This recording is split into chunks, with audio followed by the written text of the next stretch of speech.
وننزل من القرآن ما هو شفاء ورحمة للمؤمنين. أعوذ بالله من الشيطان الرجيم. بسم الله الرحمن الرحيم.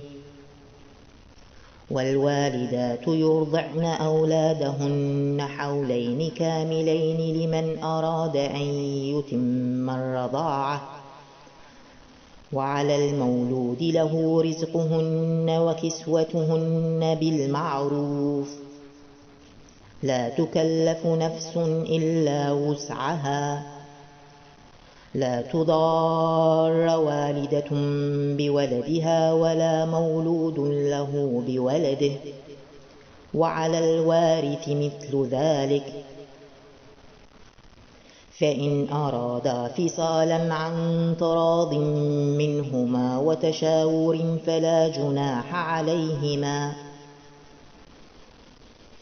وإن أردتم أن تسترضعوا أولادكم فلا جناح عليكم إذا سلمتم ما آتيتم بالمعروف، واتقوا الله واعلموا أن الله بما تعملون بصير. والذين يتوفون منكم ويذرون أزواجا يتربصن بأنفسهن 4 أشهر وعشرا، فإذا بلغن أجلهن فلا جناح عليكم فيما فعلن في أنفسهن بالمعروف، والله بما تعملون خبير. ولا جناح عليكم فيما عرضتم به من خطبة النساء أو أكننتم في أنفسكم،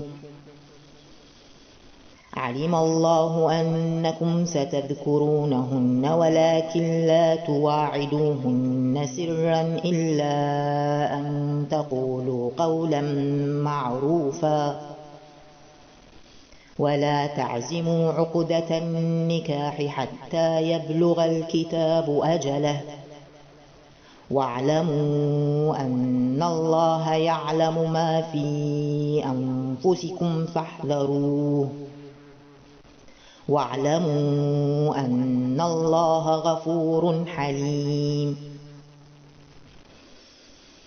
لا جناح عليكم إن طلقتم النساء ما لم تمسوهن أو تفرضوا لهن فريضة، ومتعوهن على الموسع قدره وعلى المقتر قدره متاعا بالمعروف، حقا على المحسنين. وإن طلقتموهن من قبل أن تمسوهن وقد فرضتم لهن فريضة فنصف ما فرضتم إلا أن يعفون أو يعفو الذي بيده عقدة النكاح، وأن تعفوا أقرب للتقوى، ولا تنسوا الفضل بينكم، إن الله بما تعملون بصير. صدق الله العظيم.